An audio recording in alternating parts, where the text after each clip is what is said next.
बुलेटिनच्या सुरुवातीलाच बातमी आहे बीडमधून। बीडमध्ये गरज नसताना देण्यात आलेले 355 जणांचे बंदूक परवाने हे रद्द करण्यात आलेत।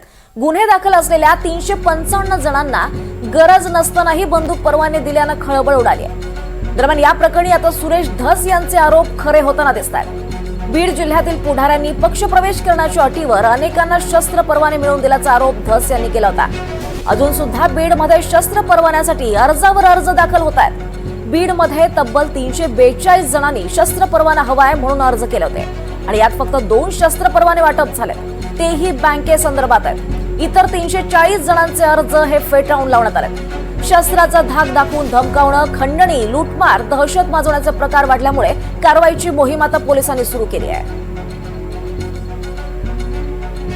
अधिक माहिती घेऊयात आमचे प्रतिनिधी राहुल कुलकर्णी यांच्याकडून। राहुल, खरं तर इतक्या मोठ्या प्रमाणात परवाने रद्द करण्यात आले खरे, मात्र इतके परवाने देण्यात कसे आले हा सुद्धा एक मोठा प्रश्न आहे। कारण तेव्हा चिंचुके, आंबे, आणखी वेगवेगळ्या जसे आपण ज्यांना विशेषण वापरू अशा पद्धतीने ते दिले होते, कारण तेव्हा त्या राजकीय नेत्यांची ती गरज होती। आणि जे सुरेश धसाने आरोप केले त्याच्यात तथ्य नाही असं कोण म्हणेल की ज्या आणि खुद्द सुरेश धस यांच्यावरती पण नंतर प्रति आरोप झाले होते की सुरेश धसाने सुद्धा काही जणांना बंदुकीच्या परवान्यासाठी शिफारसी दिल्या आणि ते सुरेश धसांनी मान्यही केलं होतं।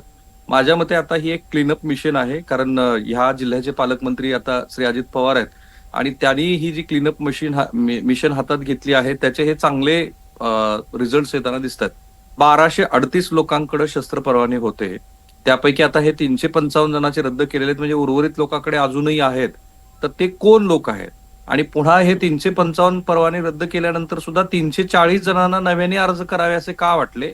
त्याचं मुख्य कारण असं आहे की बीड जिल्ह्यामध्ये, आणि पुन्हा बीडला का नावं ठेवायची, कारण पुण्यामध्ये पण ह्याच्यापेक्षा काही वेगळी परिस्थिती नाहीये। पुण्यामध्ये पण जवळपास 5,500-6 हजार लोकांना तेव्हाच्या तत्कालीन पोलीस प्रमुखांनी 15 लाख 20 लाख घेऊन असे बंदूक परवाने दिले असा आरोप झाला होता, त्याचे पुरावे कोणाकडे नाहीत। त्यामुळे आता असं दिसतं आहे की बीडमध्ये 355 परवाने रद्द झाले। बरं, ही मंडळी पुन्हा अपिलात गेली, डिव्हिजनल कमिशनरकडे अपील करण्याचा अधिकार असतो। इथे गेल्यानंतर सुद्धा डिव्हिजनल कमिशनरनी सांगितले की नाही, तुम्हाला देता येणार नाहीत बंदूक परवाने, आणि ते रद्द झालेले आहेत।